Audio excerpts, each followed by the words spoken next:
Ja, vielen Dank. Ja, mein Name ist Jan Vornberger und ich darf hier kurz ein paar Worte zu Bridgewalker sagen. Und zwar ist das eine Idee, mit der ich mich beschäftige, wo ich also untersuche, inwiefern man vielleicht traditionelle Währungen, also konkret jetzt den Euro hier, mit Bitcoin kombinieren kann. Also ich bastel hier an einer Mobile Payment App, die also dem Benutzer ein Euro-Guthaben zur Verfügung stellt und damit ermöglicht, Bitcoin-Zahlungen zu machen.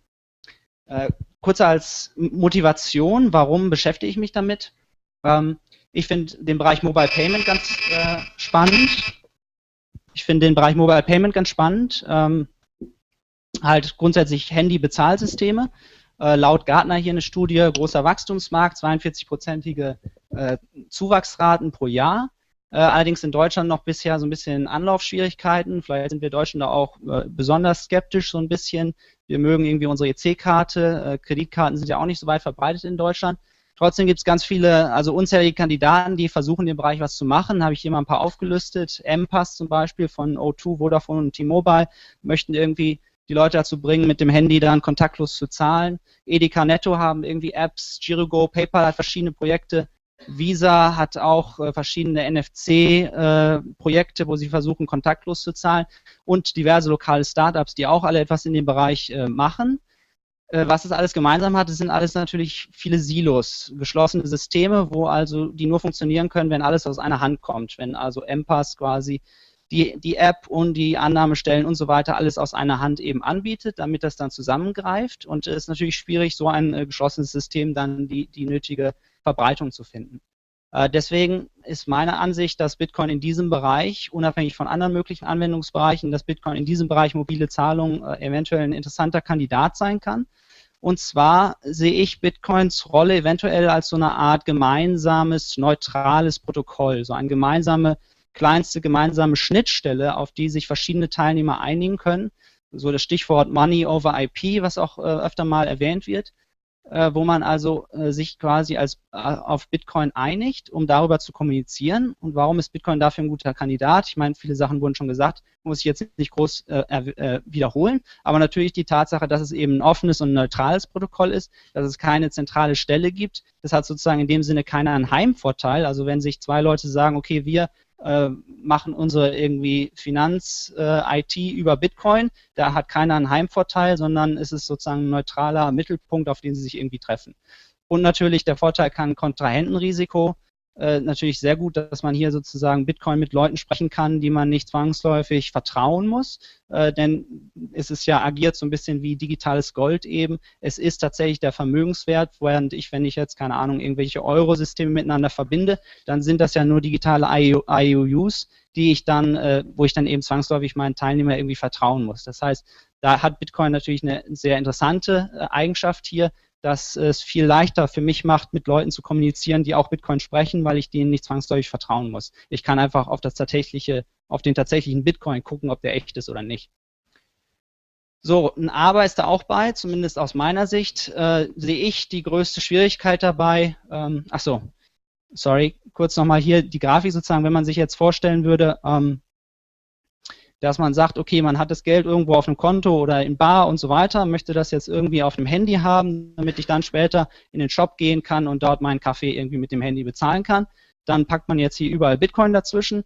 Tolle Sache. Dann können also diese verschiedenen Sachen auch von verschiedenen Anbietern sein. Ja, die App kann von jemand anders produziert werden als jetzt das System, was im Shop verwendet wird. Alles kann zusammenspielen, Plug and Play, solange sozusagen alle Bitcoin verwenden. Das Problem dabei, was ich sehe, ist eben die auch viel angesprochene Wechselkursschwankungen, die Volatilität. Bitcoin wird auch auf absehbare Zeit wahrscheinlich stark im Wert schwanken. Das macht es natürlich sehr schwierig für so einen Einsatz, weil man hat keine gute Referenz.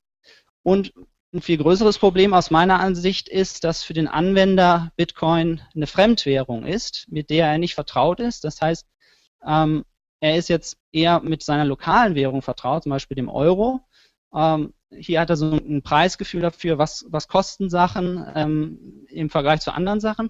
Und natürlich seine lokale Währung ist für ihn komplett stabil, weil alles um ihn herum ja auch in dieser Währung bepreist ist. Also wenn wir jetzt den Euro nehmen hier in Deutschland, dann auch wenn der Euro natürlich auch schwankt gegenüber anderen Währungen auf dem Weltmarkt, kostet trotzdem die Milch am nächsten Morgen immer noch genauso viel, also meistens jeweils ja, an den meisten Tagen zumindest. Von daher hat der Benutzer sozusagen ja einen sehr stabilen Eindruck einer stabilen Währung und er hat eben dort ein Gefühl für diese Währung. Deswegen bin ich interessiert an der Idee, dass diese beiden Sachen irgendwie zu kombinieren, und zwar Bitcoin nur als Zahlungsmechanismus zu verwenden, nur als diese Interface-Schnittstelle, aber vor und nach der Schnittstelle immer wieder in lokale Währungen zu wechseln. Ja, wenn man sich also das gleiche Schaubild wieder vorstellt, hat man immer noch die Bitcoin-Schnittstellen, aber vorher und nachher wechselt man immer wieder in lokale Währung. So, das klingt jetzt erstmal nach verrückt viel hin und her gewechselt. Trotzdem, wenn man sozusagen diesen Währungsumtausch relativ günstig hinkriegt, kann man trotzdem auf der ganzen Kette eventuell noch günstiger als Kreditkarten bleiben. Man hat aber trotzdem den Vorteil der lokalen Währung. Beispielsweise auf dem Handy sieht der Nutzer jetzt einen Euro-Betrag und trotzdem ist weiterhin diese Plug-and-Play-Fähigkeit beibehalten, dass man also nicht zwangsläufig der Hersteller der App der gleiche sein muss wie der die Shop-Systeme anbietet oder der das Aufladen des Guthabens irgendwie zur Verfügung stellt. Und diese Idee setze ich eben um in Bridgewalker, beziehungsweise ich setze diesen Mittelteil um, die App dazu. Das heißt, hier ist das so ein bisschen prototypisch mal ausprobiert. Wie könnte das aussehen? Eine App, die dem Benutzer ein Euro-Guthaben zur Verfügung steht. Das heißt, hier sieht man, er hat irgendwie 20 Euro aus seiner App. Und das aufzuladen, muss er dahin Bitcoins schicken. Wie er die kriegt, das ist dann die Aufgabe jemand anderen. Und er kann jeden damit zahlen, der Bitcoins akzeptiert. Also beispielsweise ein Shop, der BitPay integriert hat, entweder online oder in Person. Ja, im Moment ist das für mich ein bisschen ein prototypisches Stadium, dass ich einfach das Konzept ausprobiere, sehe, wie könnte das auch vom Anwender aus aussehen. Nächste Schritte wären für mich dann zu schauen, ob ich das eventuell als tatsächlich marktreifes Produkt dann fertigstellen will. Dort bräuchte ich dann sicher strategische Partner, um auch insbesondere, was den rechtlichen Rahmen angeht, das sauber aufziehen kann. Ja, soweit von mir. Vielen Dank.